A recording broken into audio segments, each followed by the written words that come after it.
हाँ जी। चंद्रमा घटता बढ़ता तो है, क्या घटता बढ़ता कैसे है चंद्रमा घटता बढ़ता है। चंद्रमा कहीं आपके हो तो घटता बढ़ता क्या है? सूर्य घटता बढ़ता नहीं है और चंद्रमा घटता बढ़ता है, क्योंकि चंद्रमा पर पृथ्वी का परछाया पड़ता है। एक तरफ सूर्य है, बीच में पृथ्वी है, एक तरफ चंद्रमा आ जाता है। वो चंद्रमा पृथ्वी के चारों ओर घूमता है। पृथ्वी बीच में आ जाएगी तो चंद्रमा पर अंधेरा आवेगा या नहीं आवेगा?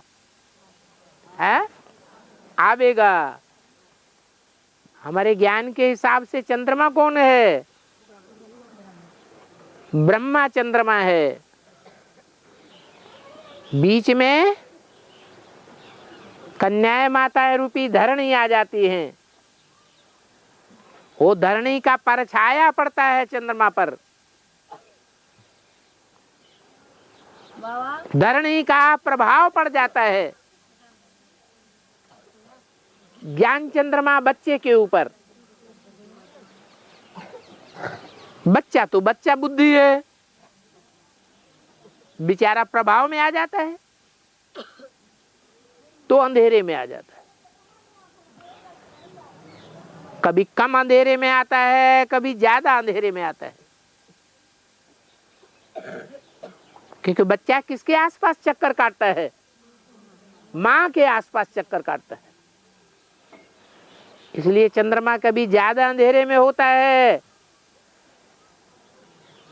घट जाता है, कभी ज्यादा उजेले में आ जाता है तो संपूर्ण हो जाता है। अभी तुम शिव शक्तियां एक भगवान बाप की रोशनी में हो, परंतु पूरा रोशनी में नहीं हो, नंबरवार हो। इसलिए बच्चे के ऊपर प्रभाव पड़ता है। माता जो कुछ खाती पीती है उसका असर किसके ऊपर पड़ता है? बच्चे के ऊपर पड़ता है।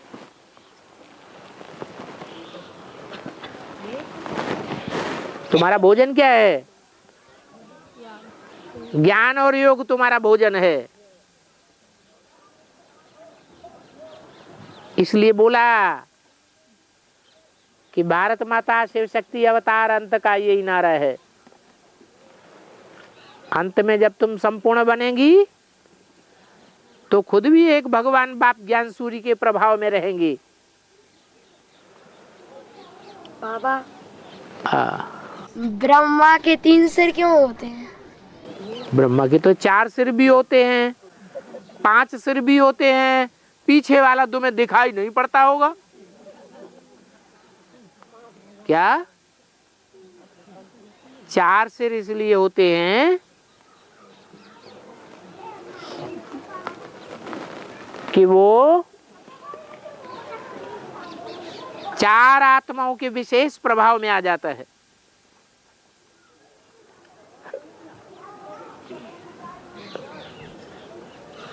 पांच सिर भी दिखाते हैं। विष्णु को 4 भुजाएं दिखावेंगे, 5 भुजाएं नहीं दिखावेंगे, क्योंकि ब्रह्मा से विष्णु बनता है तो ब्रह्मा का एक सिर संपूर्ण विष्णु बन जाता है। ब्रह्मा की भुजाओं को चलाने वाला विष्णु की भुजाओं को चलाने वाला बन जाता है। भुजाएं अपने आप चलती हैं या चलाने वाली आत्मा चलती है? चलाती है, चलाने वाली आत्मा है। तो ब्रह्मा 5 हैं एक ब्रह्मा के लिए गायन है कि वो सर काट दिया, अर्थात देहभान अलग कर दिया, तो आत्मा संपूर्ण बन गई। संपूर्ण आत्मा माने भगवान का स्वरूप बन जाती है। इसलिए संसार में कहते हैं आत्मा सो परमात्मा। हाँ जी बाबा हाँ। रामचंद्र जी ने वैष्णो देवी को वरदान दिया, तो वो वरदान कब पूरा होगा? कौन सा वरदान? कि हम शादी माने वैष्णो देवी में रामचंद्र जी ने वरदान दिया, तो क्या दिया था? वरदान दिया तो रामचंद्र जी ने वैष्णो देवी को। किसको? रामचंद्र जी ने वैष्णो देवी को श्रृंगार वो वरदान दिया था, तो कह रही स्वीकार कर ले। क्या वरदान दिया था? क्या कर तो मैंने कहा स्वीकार कर ले, पत्नी के रूप में तुम्हें स्वीकार कर लेंगे हम। है माना कलयुग के अंत में आत्मा तमो प्रधान बनती है कि सतयुग आदि में बनती है? हैं? कलयुग अंत में भी विचार होता है, सतयुग आदि में कोई भी विचार नहीं होता है। इसलिए ऐसे बोल दिया। वो तो जानते हैं, त्रिकालदर्शी हैं, तो भगवान ने बोल दिया। अकेली एक वैष्णवी की बात नहीं है,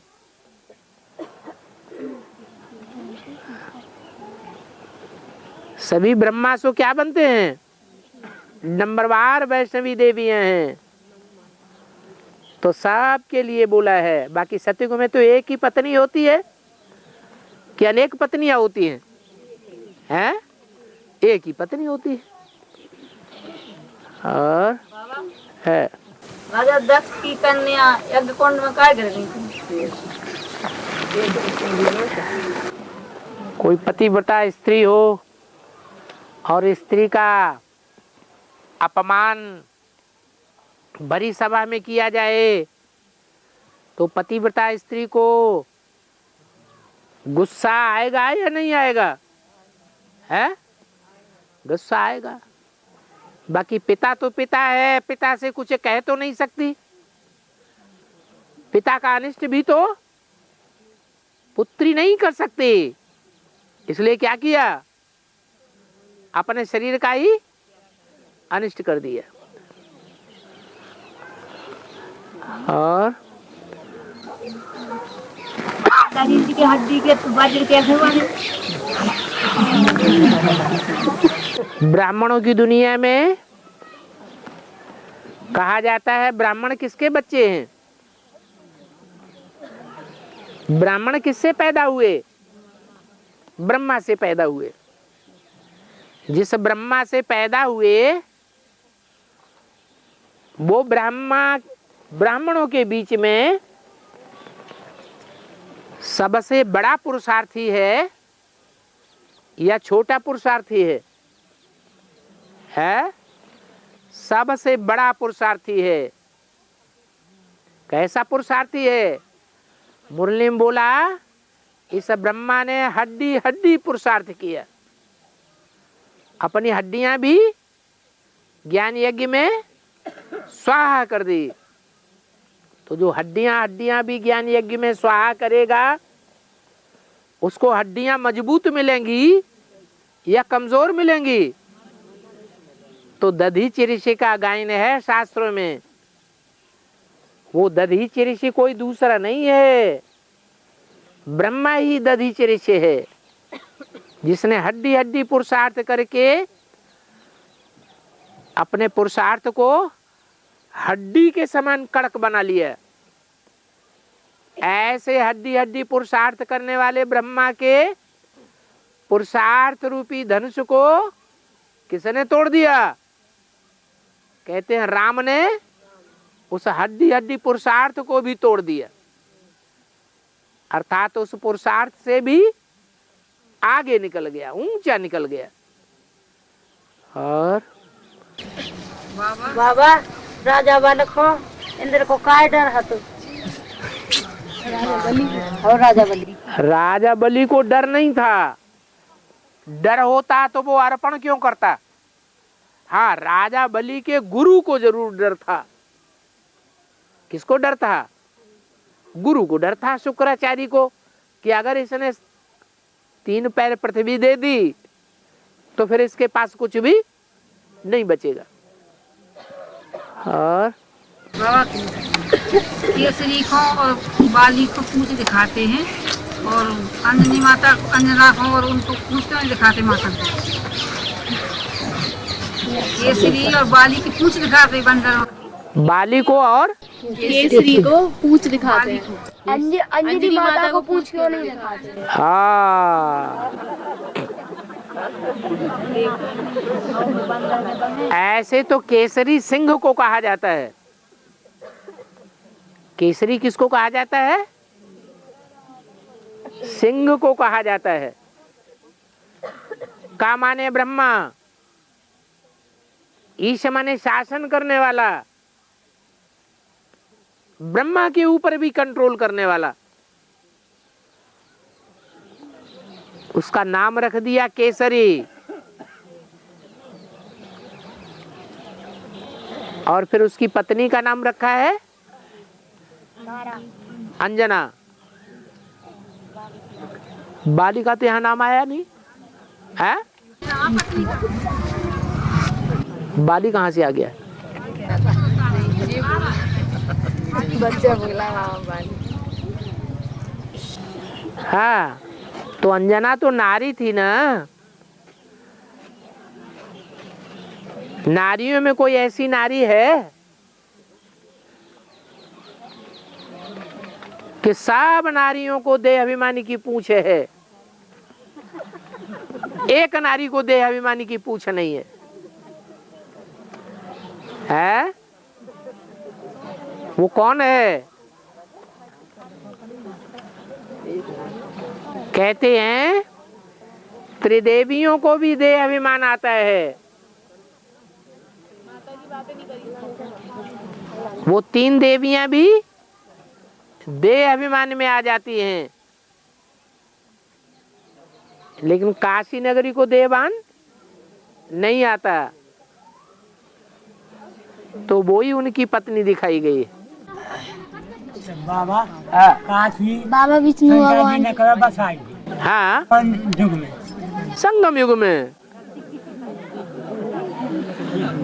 काश्य माने याद का तेज, और याद के तेज से जो संगठन तैयार किया गया नई दुनिया का, नई दुनिया की जो राजधानी का फाउंडेशन डाला गया, उस फाउंडेशन का नाम है काशी, अर्थात जहां याद का तेज बसा हुआ है। इसलिए उसका नाम ही रखा गया योगिनी। क्या? योगिनी। और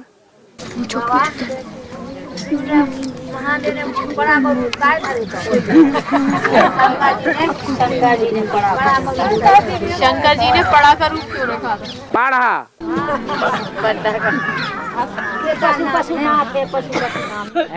पशुपतिनाथ है कह रहे हैं तो पशुपतिनाथ। पशुपति तो बैल को कहा जाता है। जितने भी पशु हैं, जितने भी जानवर हैं, उन जानवरों में बड़े से बड़ा जानवर कौन है जिसका बहुत पूजा होती है? जो बड़े से बड़ा होगा उसकी जास्ती पूजा होगी या छोटों की जास्ती पूजा होगी? तो कौन सा जानवर है जिसकी बहुत पूजा होती है? जैसे शिव की बहुत पूजा होती है दुनिया में। दुनिया में शिव से जास्ती और पूजा किसी की नहीं होती। शिव से जास्ती मंदिर और किसी के भी नहीं बने हुए हैं।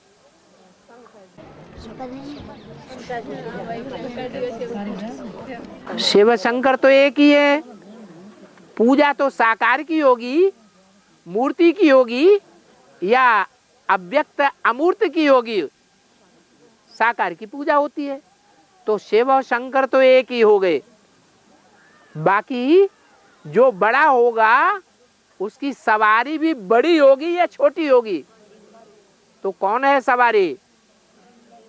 बैल। वही पशुपति दिखाया गया है। सब पशुओं का पति है, जानवर बुद्धियों का मुखिया है। इसीलिए बाबा कहते हैं बच्चा बुद्धि है। जैसे बच्चे को अकल नहीं होती तो जानवरों को भी अकल नहीं होती है। और अभी आपने बोला कि मनुष्य तन में भगवान नहीं आते, तो फिर रामकृष्ण में क्यों आते हैं? रामकृष्ण तो देवताएं सतयुग के होते हैं। रामकृष्ण सतयुग के हैं। और सतयुग में तो देवताएं होते हैं कि मनुष्य होते हैं? सतयुग में तो देवताएं होते हैं। वही रामकृष्ण की आत्माएं कलयुग के अंत में आकर देवता बन जाती हैं, बनी रहती हैं, या मनुष्य बन जाती हैं। मन चलाने वाली बनती हैं, या मन एकाग्र होता है। मन उनका चलायमान होता है, इसलिए मनुष्य कहा जाता है। जिनका मन चलायमान हो जाता है तो मन को पतित कहेंगे या पावन कहेंगे? पतित कहेंगे। तो बाबा कृष्ण तो त्रेता में आया था। कृष्ण सतयुग के आदि में आया था। हे कृष्ण नारायण वासुदेव कहते हैं। तो अपने गुरु से पूछ ले पहले पूरी बात। हाँ पूछ।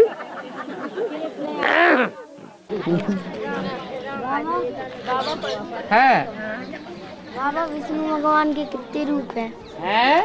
विष्णु भगवान के कितने रूप हैं? ताजिया जो है उसका अर्थ है ताज। यह ताज माने जिम्मेवारी का ताज,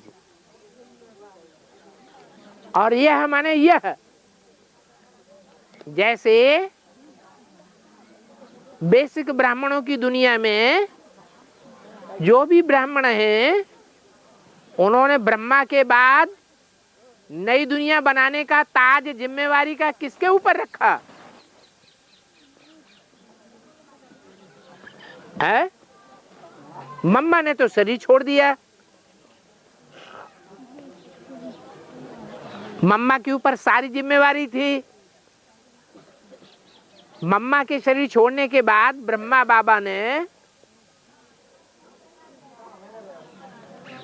जो ब्राह्मणों की पालना की जिम्मेवारी किसके ऊपर सौंपी है? नाम क्या है? कुमार का दादी। वो कुमार का दादी कहती थी कि मैं तो बाबा की गद्दी नशीन बनूंगी। तो बाबा सतयुग में पहला नारायण बनते हैं, तो उनकी गद्दी नशीन कौन बनेगी? कुमार का दादी। जो ब्रह्मा बाबा की गद्दी का नशीन बनेगा वो सेकंड नारायण हुआ या कोई और हुआ है? सेकंड नारायण हुआ। पहला धर्म पिता शिव बाबा, वो अव्वल नंबर धर्म स्थापन करता है, अल्लाह वल्दीन, देवी देवता सनातन धर्म। और दूसरे नंबर का धर्म पिता कौन है? इब्राहिम। वो इब्राहिम मुसलमानों का जो पहला रूप है, इस्लाम धर्म, उसे स्थापन करने का निमित्त बनता है। तो जितने भी धर्म पिताएं हुए हैं वो ये समझते रहे हैं कि इस दुनिया को स्वर्ग हम बनावेंगे। ऐसे ही ये कुमार का दादी ने क्या जिम्मेवारी ले ली ब्राह्मणों की दुनिया में कि नई दुनिया का ताज हम धारण करेंगे। तो ताज को बहुत ऊंचा उठाते हैं, ताजिया को। फिर बाद में क्या करते हैं? सागर में डुबो देते हैं, नदियों में डुबो देते हैं, तालाब में डुबो देते हैं। जैसे देवियों को बहुत ऊंचा उठाते हैं, बहुत पूजा करते हैं, फिर क्या करते हैं? पानी में डुबो। ऐसे जैसे गणेश को बहुत ऊंचा उठाते हैं, फिर पानी में डुबो देते हैं। ऐसे ही ताजिया का भी ये हाल होता है। कहाँ की यादगार है? संगम की यादगार है। में जो मांगलिक संतान होती तो उसको अच्छा नहीं मानते है। तो बाबा बेहद में क्या अर्थ होगा? कौन से धर्म की आत्मा? शिव है, ज्ञान सूर्य, पृथ्वी है माता, कहा जाता है द्यावा पृथ्वी। सूर्य दुलयोग का रहने वाला है, पृथ्वी इस दुनिया की है। दोनों हमारे माता पिता हैं। उन माता पिता की संतान कौन है?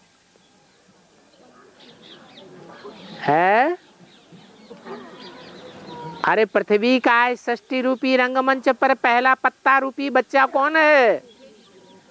कृष्ण पहला बच्चा है।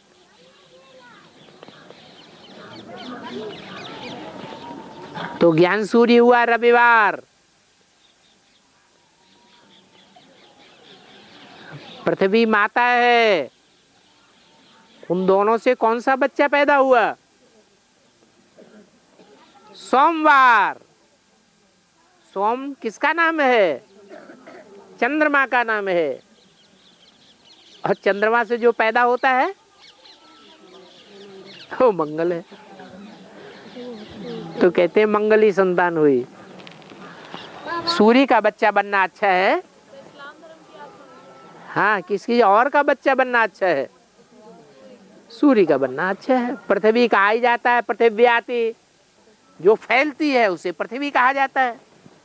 सतयुग त्रेता में पृथ्वी फैली हुई होती है या छोटा रूप होता है? भारत में ही पृथ्वी है, वो तो कन्या का रूप है। फिर द्वापर युग से दूसरे दूसरे देश पृथ्वी पर उभर आते हैं, इसलिए पृथ्वी फैल जाती है। जैसे पहले कन्या है तो पतली पतली है, फिर जब माता बनती है तो फैल जाती है। तो पवित्र कब कहें और अपवित्र कब कहें? कन्या है तो पवित्र है, और माता है तो अपवित्र है। तो कौन सी संतान है? मंगल है। जब अपवित्र हुई पृथ्वी तो मंगली संतान पैदा हुई। हाँ बाबा बाबा है। सतयुग त्रेता 2500 साल हो। द्वापर और कलयुग बाबा 2011। सतयुग त्रेता 2500 साल नहीं होते हैं। सतयुग त्रेता दोनों मिलकर 2500 साल हुए। हाँ, द्वापर और कलयुग का 2011 बताइए। वो भी 2500 साल। 36 में तो 50 बताइए। हाँ हाँ, 2036 में 2500 साल पूरे हो जाएंगे। तो द्वापर कलयुग दोनों युग अंत हो गए, माने 36 तक संगम भी रहेगा। संगम का मतलब है कलयुग का अंत भी रहेगा और सतयुग का आदि भी रहेगा। हाँ हाँ। विष्णु के कितने रूप हैं? विष्णु के 5 रूप हो गए। 5 ब्रह्मा तो 5 विष्णु। ब्रह्मा सो क्या बनते हैं? विष्णु। तो 5 ब्रह्मा है तो 5 विष्णु हो गए।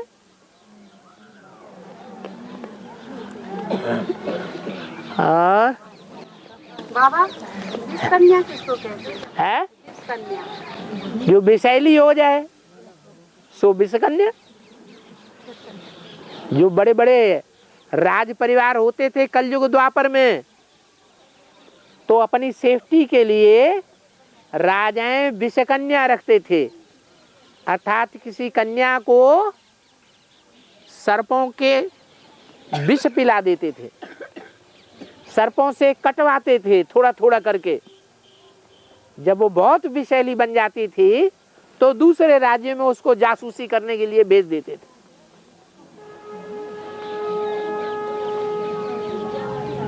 और इस तरह जीत प्राप्त करते थे।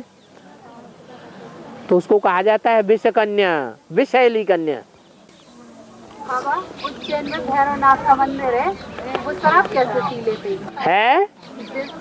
उज्जैन में भैरवनाथ का मंदिर है, हाँ, उनके आगे प्लेट में ऐसे शराब रख दो, वो खुद भी पी लेते। हाँ, कैसे पी लेते? तो सर्प कहते किसको हैं? बाबा, सर्प किसे कहा जाता है? हैं? सांप विकारी का सूचक है या निर्विकारी का सूचक है? हाँ, तो सर्प विकारी का सूचक है या निर्विकारी का सूचक है? विकारी का सूचक। और शराब भी, शराब सब विकारों को बढ़ाने वाली है। इसलिए मुरली में बोला है, और धंधों के लिए नहीं बोला। कौन से धंधे के लिए बोला? शराब का धंधा सबसे जास्ती विषैला धंधा है। युक्ति से ये शराब का धंधा बंद कर देना चाहिए। तो जो नाग होते हैं वो बहुत विषैले होते हैं। और बाबा, सब लोग ले लेके चढ़ाते हैं, तो क्यों चढ़ाते हैं? इसीलिए चढ़ाते हैं कि उनको अच्छा लगता है। जिसको जो चीज अच्छी लगती है वो चीज चढ़ावेंगे। देखा था लेकिन चढ़ाई नहीं बाबा। हमने तो देखा था चढ़ाई नहीं। चढ़ाई नहीं तो आपने बढ़िया शराब नहीं चढ़ाई होगी, आपने पानी वानी चढ़ा दिया होगा। हमने नहीं चढ़ाई बाबा, हम तो देख ही रहे थे बस बाबा। भक्ति मार्ग में जो मान्यताएं हैं वो मान्यताएं असली कहाँ की बातें हैं? संगम की बातें हैं। जैसे वो दिखाते हैं शिवलिंग बना अमरनाथ पर, तो बर्फ का लिंग बनता है या छोकरा जाके बना देता था? बाबा ने क्या बोला? छोकरा जाके बना देता था। तो यहाँ ब्राह्मणों की दुनिया में कोई छोकरा होगा? वो क्या करता है? अरे वो क्या करता है? हैं? वो अमृत बेले सवेरे सवेरे संगम युग में बाबा की याद में रह करके शिवलिंग को क्या बना देता है? हैं? बर्फ का लिंग बना दे। नहीं तो बर्फ का लिंग होता है क्या? होता थोड़ा ही है। लेकिन वो यहाँ की यादगार है। हद की बातों को बेहद में डालने की बात है। बाबा, राजा नल परेशान है? राजा नल सभी राजाएं परेशान होते हैं कि आत्मिक स्थिति की शान में नहीं रहते हैं तो परेशान होते हैं। आप भी परेशान कब होते हैं? जब अपन को आत्मा नहीं समझेंगे, बिंदी नहीं समझेंगे, देह भान में रहेंगे तो परेशान होंगे। आत्मा बिंदी समझेंगे तो परेशान नहीं होंगे। बाबा, माताओं पर अत्याचार क्यों हो रहे हैं? क्योंकि माताएं भी पिछले जन्मों में माताएं ज्यादा भारत की बड़ी बड़ी राजाएं बनी हैं या भाई लोग बड़े बड़े राजाएं बने हैं? छोटे बड़े राजाएं ज्यादा माताएं बनती हैं या भाई लोग बने हैं? अरे अभी ज्ञान में ज्यादा कौन चलते हैं? माताएं चलती हैं कि भाई लोग चलते हैं? तो ज्यादा राजाएं कौन बनेंगे? माताएं राजा बनेंगे। जो राजाएं बनेंगे वो ज्यादा अत्याचार करेंगे या कम अत्याचार करते हैं? तो ज्यादा अत्याचार किए हैं तो वो अत्याचार यहाँ सहन नहीं करने पड़ेंगे, है? इसलिए माताओं के ऊपर अत्याचार होते हैं। तो गलत काम हो रहा है, सही काम हो रहा है। पांव फैला के बैठता है, बुढ़ा हो गया, और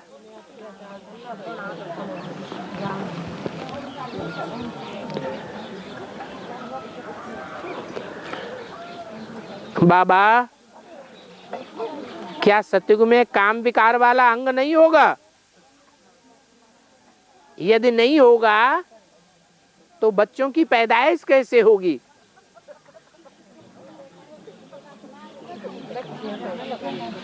तो बाबा ने कहा कि सतयुग में विकृत अंग नहीं होता है। बाबा, ये विकृत अंग क्या होता है?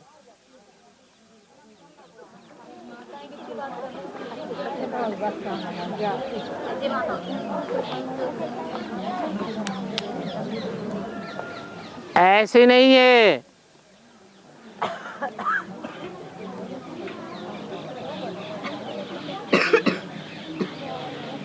कि कामना होती ही नहीं है,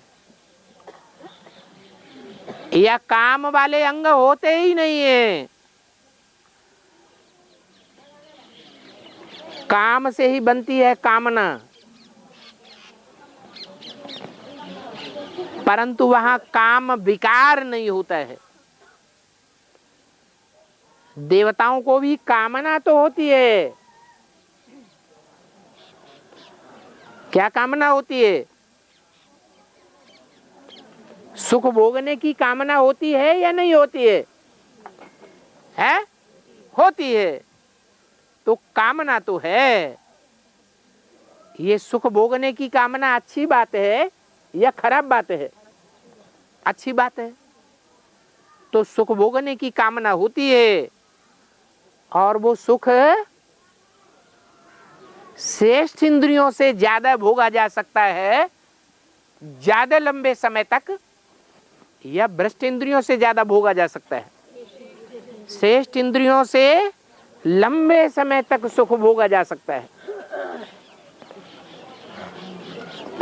इसलिए ऐसे नहीं है कि देवताओं को कामना नहीं होती है, काम का अंग नहीं होता है। कामना का अंग होता है, आंखों से एक दूसरे को देखते हैं। कृष्ण की दृष्टि राधा में डूबेगी, राधा की दृष्टि कृष्ण में डूबेगी, तो कामना तो है सुख की, और वो काम का अंग भी है, लेकिन इतना बड़ा रूप धारण नहीं करता है जो तामसी बन जाए। आंखों का प्यार होता है, मुख का प्यार होता है, दुखदाई नहीं होता है। और द्वापर में अंग दुखदाई हो जाता है, बड़ा रूप धारण कर लेता है, तो दुखदाई हो जाता है। वहां भ्रष्ट इंद्रियां कही जाती हैं। भ्रष्ट उसे कहा जाता है जो दुख देने वाला हो, श्रेष्ठ उसे कहा जाता है जो सुख देने वाला हो। तो ऐसे नहीं है कि वहां अंग नहीं होते हैं, अंग तो होते हैं, लेकिन विकृत रूप धारण करने वाले अंग नहीं होते हैं।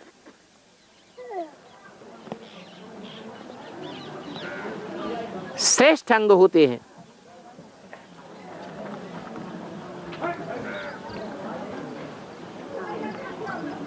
कृत माने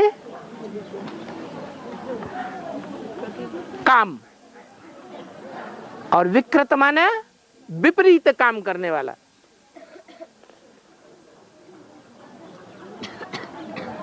काम करना अच्छी बात है या खराब बात है?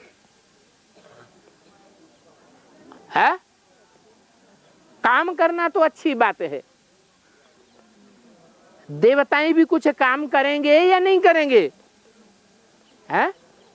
क्या काम करेंगे? है? गाएंगे बजाएंगे। हाँ, सुख भोगने का काम तो वो भी करेंगे। गीत गाएंगे, नाटकबाजी करेंगे, चित्रकारी करेंगे, एक दूसरे को अव्यभिचारी रूप में देखेंगे, सुनेंगे, काम तो करेंगे लेकिन सुखदाई करेंगे या दुखदाई करेंगे? सुखदाई काम करेंगे। वही काम अगर माने विपरीत काम करें, दुख देने वाले काम करें, तो विकृत कहे जाते हैं, दुखदाई अंग कहे जाते हैं, विकृत अंग कहे जाते हैं। वो विकृत अंग दुख देने वाले होने के कारण जो पैदाइश होती है वो भी बिच्छू टिंडन पैदा होती है। आज के बच्चे कैसे पैदा हो रहे हैं? पैदा होते ही बच्चा खुद भी रोता है और माता को भी अतीव कष्ट होता है। जिसकी शुरुआत में ही इतना दुख है, आदि में ही इतना दुख है, तो आदि मध्य अंत दुख ही दुख होता रहता है। और बाबा, अभी बाबा ने बताया कि जो पूर्व जन्म में माताओं ने भाई थी, मतलब वो भाई थी, पुरुष चोला थी, तो उन्होंने कष्ट दिए थे राजा बड़े बड़े, और अभी इसलिए उनको कष्ट मिल रहा। पर बाबा जैसे ये तो संस्कार आत्मा में पक्के जाते हैं, जैसे किसी की कष्ट देने, किसी को दुख देने के संस्कार है, पूर्व जन्म में उसको मतलब कष्ट दिए तो उसके तो संस्कार पक्के हो गए, तो फिर इस जन्म में आके उसको वो संस्कार तो उसके दिखते नहीं है, कष्ट देने, दुख देने के। माताओं में नहीं, मतलब किसी को ऐसे, किसी के कुछ संस्कार है झूठ बोलने के, इस जन्म में झूठ बोलता है, तो बाबा संस्कार उसका पक्का हो गया है, तो अगले जन्म में जाके भी वो ऐसे झूठ बोलेगा, गलत कार्य करेगा। माने संस्कार रहेंगे दुख देने के। हाँ। तो बाबा जैसे राजा है तो उन्होंने कष्ट दिया है जी, तो उनके संस्कार पक्के होने चाहिए। हाँ, दुख देने के संस्कार होते हैं। तो बाबा इस दूसरे जन्म में आके स्त्री चोला धारण करा। हाँ। तो और उनके ये मतलब कष्ट दुख देने के तो संस्कार दिख नहीं रहे। ठीक है। एक होता है राजा और एक होती है रानी। रानी स्त्री चोला होता है या पुरुष चोला होता है? स्त्री चोला को रानी कहा जाता है और पुरुष चोला को राजा कहा जाता है। जो स्त्री चोला होता है वो अधीन होता है या अधिकारी होता है? जो अधिकारी होता है वो ज्यादा दुख देता है, दे सकता है, या जो अधीन होता है वो ज्यादा दुख दे सकता है? अधिकारी ज्यादा दुख देगा। तो पुरुष चोला दुर्योधन दुशासन मुनि माने अधिकारी है कलयुग के अंत में, क्योंकि तन बल में भी ज्यादा है, मनोबल में भी ज्यादा है, क्योंकि बाहर की दुनिया में चक्कर काटता है, और कन्या माताएं कुएं का मेढक बन के रहती है। उनका मन इतना विशाल नहीं बन पाता, तो उसका फायदा पुरुष लोग उठा लेते हैं। धन संपत्ति भी पुरुषों की मुट्ठी में रहती है या कन्याओं माताओं की मुट्ठी में रहती है? पुरुषों की मुट्ठी में रहती है। तो तन से भी प्रबल हैं, धन से भी प्रबल हैं, और मन से भी प्रबल है, और वाचा से भी प्रबल है। तो जहां प्रबलता होती है तो पुरुष तन दुर्योधन दुशासन के संस्कारों वाला होता है जन्म से ही, और स्त्री अधीनता के संस्कारों वाली होती है। तो समझ में आया क्यों? तो मतलब स्त्री चोला है तो चोले के संस्कार बाबा रहे। हाँ, चोले के संस्कार जो हैं वो दुख देने के होंगे या दुख सहन करने के होंगे। जो अधीन है पराधीन सपने सुख नाई, उसको दुख सहन करना पड़ता है। और जो अधीन नहीं है, स्वाधीन है, वो चाहे दुख दे चाहे सुख दे, उसको कोई कुछ कहने वाला नहीं। और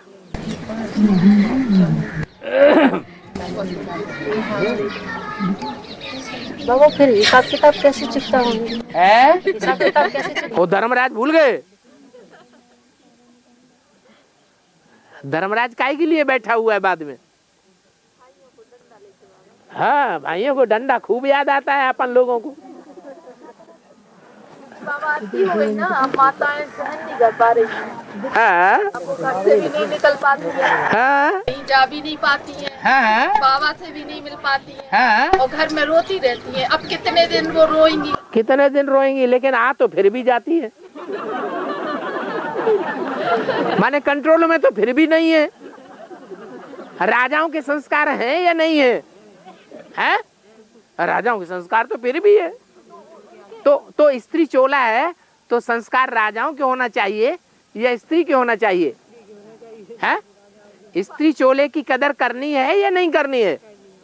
हैं? यज्ञ में भी तो उंगलियां उठती हैं, आना नहीं है, संगठन नहीं करना है। संगठन नहीं करना है? कितनी सारी यज्ञ में बहनें भी उंगलियां उठाती है, मिनी बंधन में भी उंगलियां उठाती है। अरे दुनिया उंगली उठाती रहे ना, अंगूठा उठाए। दुनिया वाले हमें वर्षा देंगे या शिव बाबा वर्षा देगा? हैं? ये कभी कभी तो वो अंदर से अजीब सी बेचैनी होने लगती। क्यों बेचैनी होने लगती है, जबकि हमें मालूम है कि देने वाला कौन है? देने वाला शिव बाबा हमारे अंदर की बात जानता है या दुनिया वाले जानते हैं? शिव बाबा जानता है। उन लोगों से भी माताएं भिड़ जाती हैं। तो हमारी बुद्धि में तो एक शिव बाबा, दूसरा न कोई होना चाहिए। और बाबा से मिल कहाँ पाते? पहले तो बाहर से मिलना पड़ता सबसे। है? बाबा से मिल कहाँ पाते पहले? अरे मन बुद्धि से मिलना सबसे बड़ा। वैष्णो देवी और जगदम्बा दोनों में ज्यादा ऊंचा पद कौन पाता है? क्यों? मन बुद्धि से मिलती है या देह से मिलती है? जगदम्बा का तो मिलन मेला ही प्रसिद्ध है। वो 63 जन्मों में, 84 जन्मों में उतना सुख नहीं भोगती है जितना वैष्णवी देवी भोगती है। तो तुम्हें जन्म जन्मांतर सुख भोगना है कि नहीं भोगना है? हैं? भोगना है तो स्त्री चोली की लाज भी रखनी है। तो बाबा फिर वो घर के लोग निकलने नहीं देंगे। कोई बात नहीं। कराची में ऐसा हुआ। कैसा हुआ? है? 7 तालों के अंदर बंद करके रखा। इतना प्यार दिखाते थे। कितना प्यार दिखाया? तो अब नजर आने लगा तो धीरज धर मनुआ, धीरज धर। बाबा है सतयुग में रात होती है। अरे सतयुग में चंद्रमा होता है। चंद्रमा जिसे राका पति कहते हैं। राका माने रात। राका का पति माने स्वामी। वहां राका पति ही नहीं होगा तो रात होगी नहीं होगी। जैसे उत्तरी ध्रुव और दक्षिणी ध्रुव पर रात होती ही नहीं 6 महीने। 6 महीने तक लगातार दिन रहता है। आधा साल ऐसे ही आधा कल्प तक रात होगी ही नहीं दुनिया में।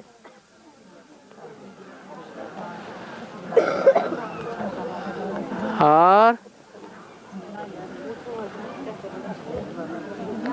बाबा अब तो जल्दी से बटन दबा दो बस।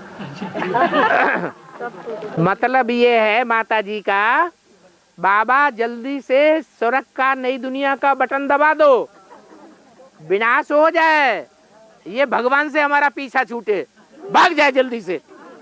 कहाँ मुसीबत डाली है, हमको स्वच्छंद नहीं रहने देता है, दुनिया भर का बंधन डाला हुआ है? हाँ, चाहते हैं भगवान भाग जाए, जल्दी भागो यहाँ से, बुढ़े ने परेशान कर रखा है।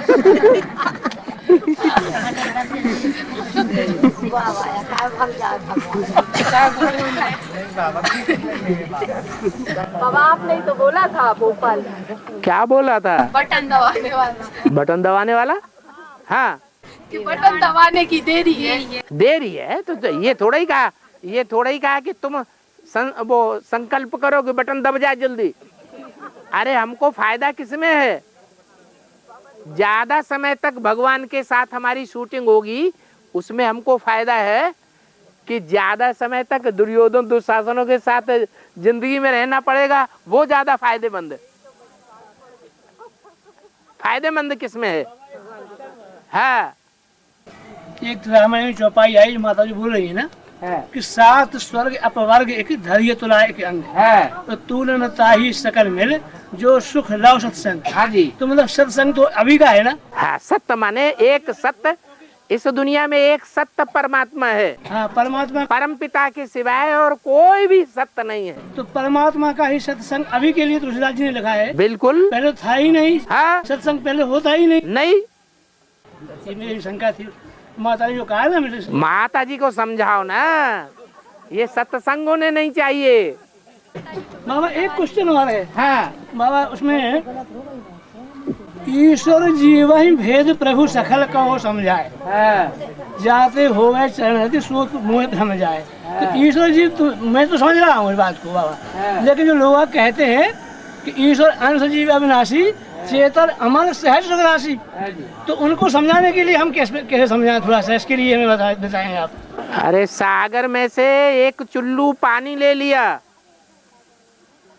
वो अंश है या नहीं है सागर का? है?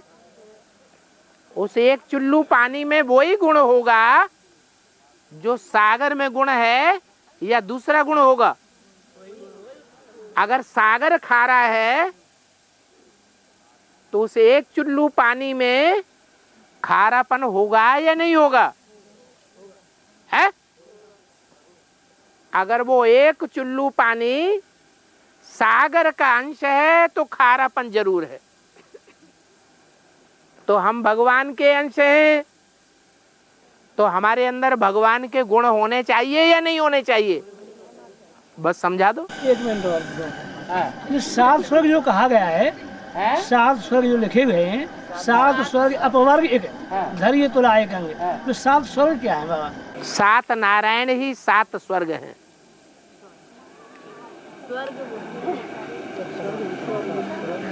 जो नंबरवार स्वस्थिति में रहने से स्वर्ग बनते हैं। और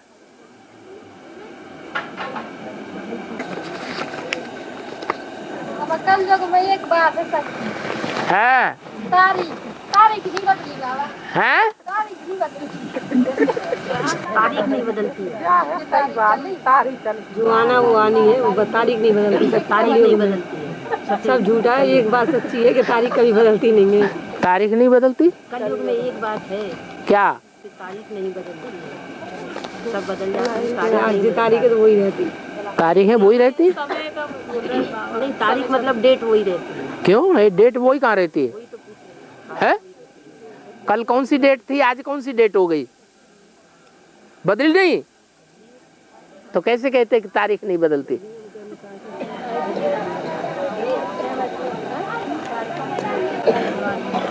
उन्हें लिख करके भेजा है, धन धन बोले नाथ तुम्हारे कौड़ी नहीं खजाने में।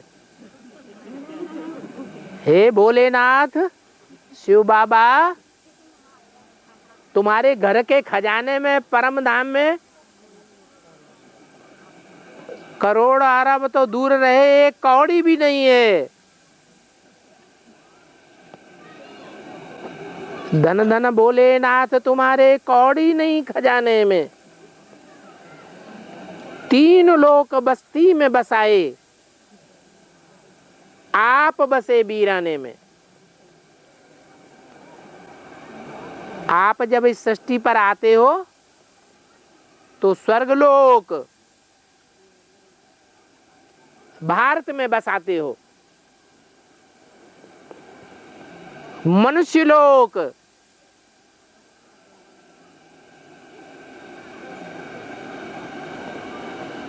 पृथ्वी जब पृथ्वी आती फैलती है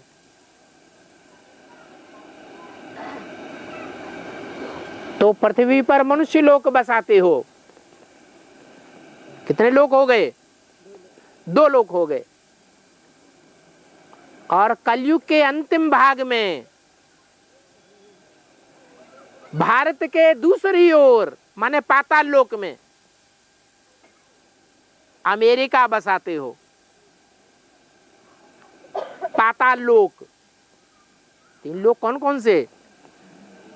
स्वर्गलोक, पृथ्वी लोक और पाताल लोक। तीन लोक बस्ती में बसाए, आप बसे वीराने में। खुद कहाँ रहते हो? कैलाश पर्वत पर। कहाँ रहते हो? कैलाश। कितनी लाशें पड़ी हुई हैं, पता ही नहीं, उनकी गिनती नहीं कोई कर सकता। क्या तुम्हारी नजर में ये दुनिया क्या दिखाई पड़ती है? ये सब मरे पड़े हैं। तो लाशों की दुनिया हो गई या जिंदा वालों की दुनिया हुई? लाशों की दुनिया को कहा जाता है कैलाश।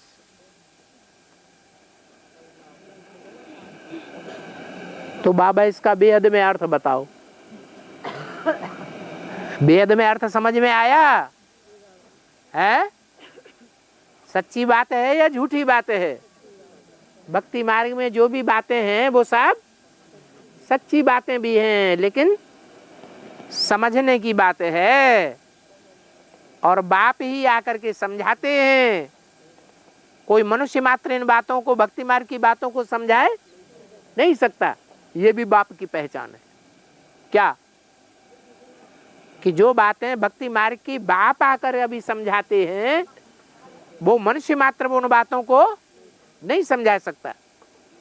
तो इससे पहचान भी आ जाती है कि बाप का पार्ट किसका है और मनुष्यों का पार्ट किसका है। ओम शांति। बहुत देर होने वाली है, अंधेरा हो रहा है। अब देने से क्या फायदा।